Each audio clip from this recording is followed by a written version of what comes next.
Amor y paz, de Elena Garro. Desde hacía 3 años sabía que iba a ocurrir algo. Estaba viviendo en el revés del tiempo y veía los hilvanes, los forros y los enresortados de los días.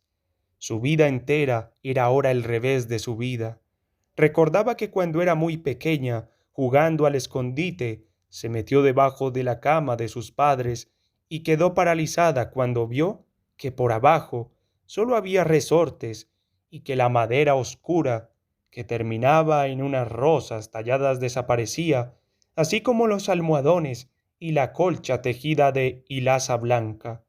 Así descubrió el revés de las cosas y supo que había dos realidades, y con tenacidad examinó las sillas, los roperos, las cortinas persas bordadas de jeroglíficos anaranjados, los gobelinos, las estatuillas, los platos, y siempre había un revés que no coincidía con la belleza aparente de lo que la rodeaba.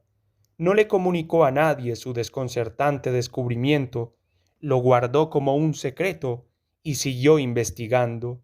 Cuando aprendió a leer, supo también que las palabras tenían un revés y quiso leerlas y decirlas al revés para encontrar que no significaban lo mismo. En su familia se reían asombrados cuando ella hablaba al revés. Se repetía Roisletset o la Revinut cuando llegaban los periódicos y no encontraba Excelsior o Universal. Era desconcertante. Sin embargo, debería existir la razón secreta del revés. Con la convicción de esta verdad, avanzó por la vida jugando, ya que durante el juego había descubierto esa segunda realidad, para comprobar que en las situaciones y en los personajes existía también el revés de los gobelinos y de las cortinas y de las palabras. También leyó la Ilíada tomándola desde el fin hacia adelante sin entender su clave, para llegar nuevamente a la palabra canta. El hecho de que la Ilíada empezaba con esa palabra hermosa y terminaba también con la misma hermosa palabra, tomando el libro al revés, la convenció de que la verdadera belleza no era una simple apariencia, sino una incontrovertible realidad, aunque ésta fuera inaprensable y estuviera cifrada en un lenguaje puesto de cierta manera para facilitar a los mortales la presencia de la belleza. Era un hecho indiscutible que las personas eran diferentes de espaldas y el hecho de que los ojos estuvieran puestos en el frente no era un simple azar lo desagradable. Se llevaba por detrás, de otra manera no podrían vivir el demonio. Se ponía por detrás para ser invisible y engañar a los incautos hasta convencerlos de su inexistencia. Era como los criminales, que siguen a su víctima sin presentarse y la guían hasta el lugar del sacrificio. Con esta certeza contemplaba a las personas y a sus hechos, que nunca coincidían. ¿Por qué Ramírez, aquel hombrecito pequeño, rencoroso y que no usaba calcetines, quería el bien de la humanidad con mayúscula? ¿Por qué hablaba de justicia y justificaba a ésta con una serie de crímenes injustificables? El momento en que Augusto la llevó a las juventudes socialistas para ayudar a la humanidad a librarse del yugo capitalista, quedó en su vida como un presentimiento del horror. No pudo olvidar el patio oscuro que olía a orines, situado en un viejo edificio en la parte antigua de la ciudad. Estaba oscureciendo y en el patio no había sino un compañero que orinaba contra un hermoso pilar construido para un objeto más noble.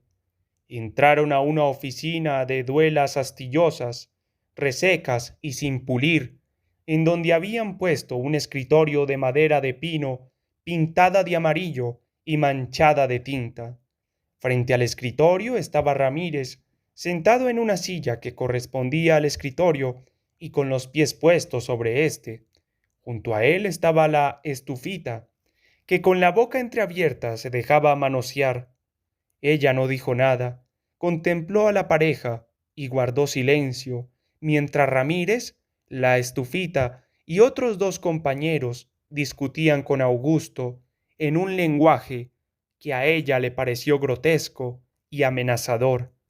Del techo alto de la habitación desnuda y de paredes manchadas colgaba un foco sucio que daba una luz sucia al grupo y hacía que las palabras y amenazas proferidas por aquellos cuantos personajes se convirtieran en armas dirigidas contra el sol que acababa de ocultarse. Hablaban sin pudor del asesinato en masa de la burguesía. Ella no comprendió que pudiera planearse el crimen, escupiendo por el colmillo y utilizando palabras como libertad.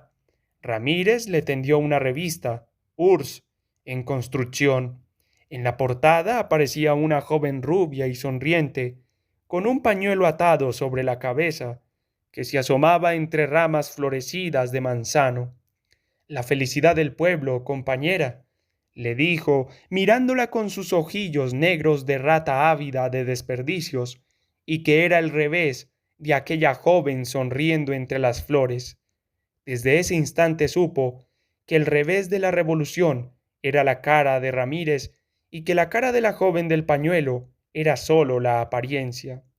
Si la revolución terminaba en el rostro de Ramírez, no podía terminar con el de la joven de las ramas de manzano.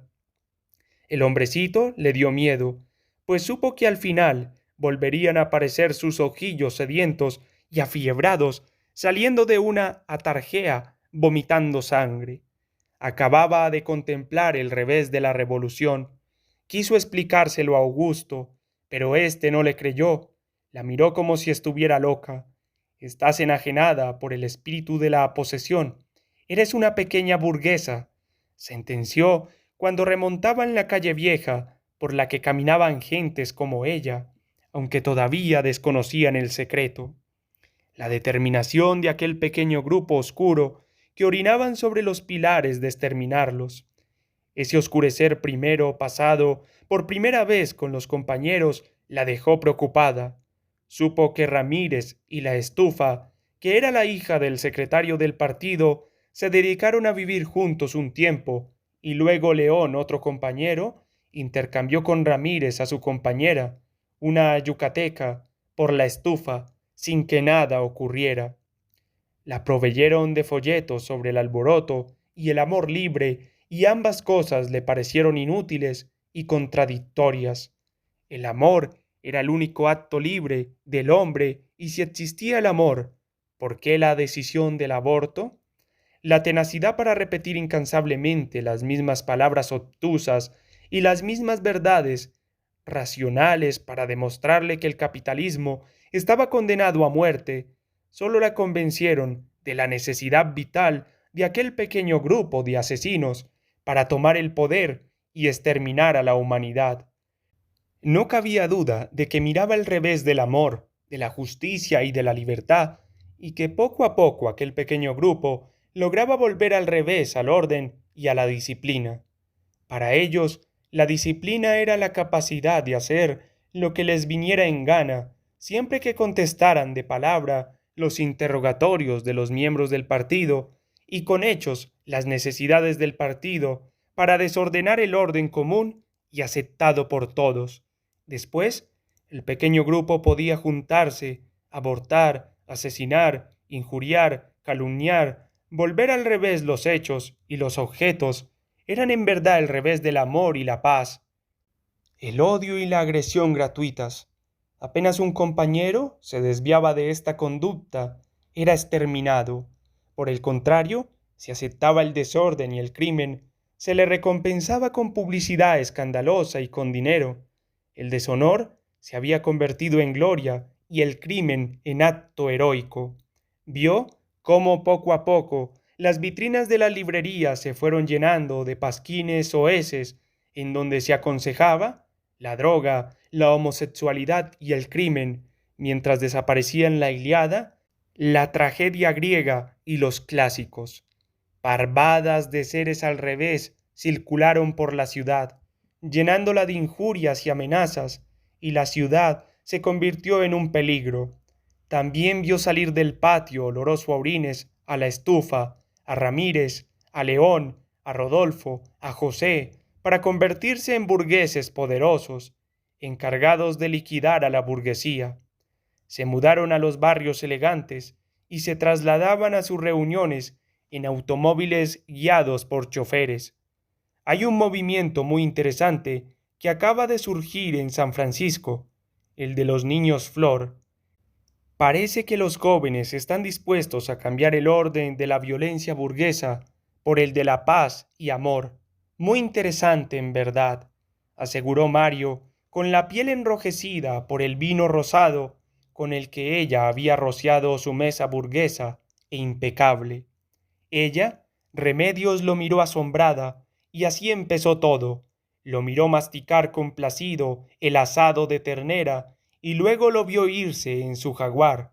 Mario era un revolucionario que dirigía el terror en Guatemala, a salvo en la Ciudad de México.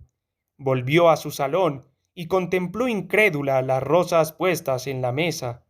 ¿Todavía hay rosas?, se dijo asombrada, y recordó a los niños flor que Mario acababa de mostrarle en las fotografías, cubiertos de pelos y de mugre, y que no eran sino el revés de alguien que pudo ser humano y a quien ahora llamaban Flor.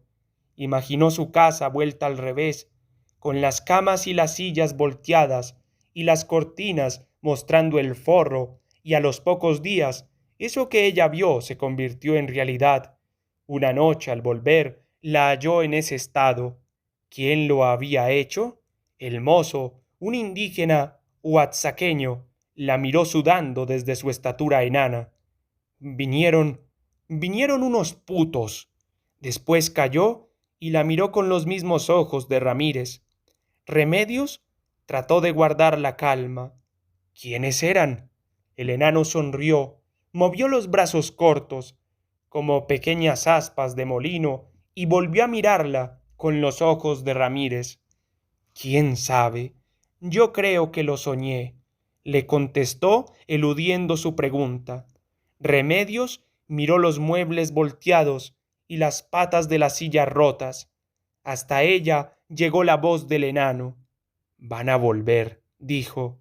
¿Quiénes? Repitió Remedios. ¿Quién sabe? Esos que soñé, respondió el oaxaqueño.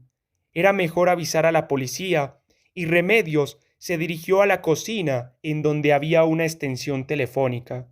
Solo hay una guardia y no podemos sacudir, le contestó la voz de un hombre que de inmediato cortó la comunicación. José, el enano, la miró divertido mientras ella fumó un cigarrillo, tratando de no mostrar el pavor que la fue invadiendo y que hacía que el cigarrillo temblara entre sus dedos. Estaba calculando que no tenía salida.